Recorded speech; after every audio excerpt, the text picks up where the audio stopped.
Drilling is the answer. Barack Obama says it's not, but he's dead wrong. Drilling is the answer to high gas prices. We're going to be talking about that at our lunch video today. I hope you're having a nice lunch. Obama says that people will say, drill, baby, drill, and that's so stupid and simplistic. Well, it is a hard answer, but it's a simple answer. The United States, it is true, what Obama says, that the global price of oil determines the oil price in the United States. But we have a tremendous capacity to influence the global price of oil, and in fact, increasingly, to dominate it. You know, the price of oil used to be set by the United States, by the Texas Railroad Commission.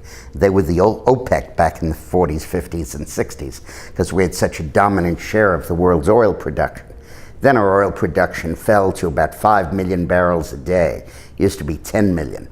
So around 1973, when OPEC took over, we were drilling about 5 million, and the world's oil production was about 60.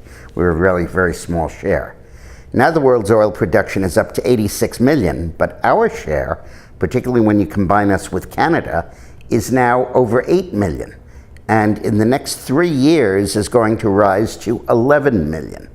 And in the 3 years after that, will probably go up to 14 million. These are all in barrels a day. So almost 20% of the world's oil is going to come from the US and Canada. By the way, the importance of the Keystone Pipeline has never really been properly explained. The reason we needed the pipeline with Canada was to create a North American OPEC, a North American condominium cartel that would have enough clout to be able to leverage and control the price of oil. If you kept Canada's 3 million barrels and our 6 million barrels in separate places, it wouldn't amount to much. But when you combine them, especially with the growth that's coming up in the next year or two, they become very formidable.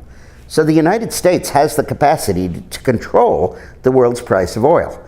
Once we're up to 11 million barrels with Canada in 2016, we will produce more oil than Russia, which is 10 million, and more oil than Saudi Arabia, which is 9 million.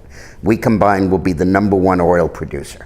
And about 3 years after that, we'll be the #1 oil producer by a factor of 50 or 60%. By 2020, we will probably produce close to a quarter of the world's oil, and we will be able completely to determine that market price.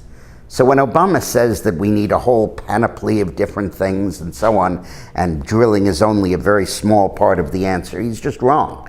He's fond of quoting a statistic where he says we have 25% of the world's oil consumption and 2% of the world's oil resources. Well, that statistic was accurate 4 years ago. It's not now.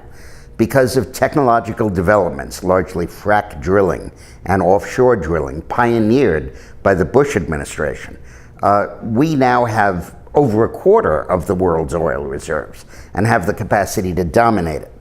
You know, when you think about it, the real legacy of George W. Bush, Bush 43, was that his policies set in motion genuine energy independence for the United States and crippled the ability of terrorists to attack us, because he ultimately set in motion events that would erode their financial base. Thank you, Mr. Bush. And thank you for watching. See you tomorrow.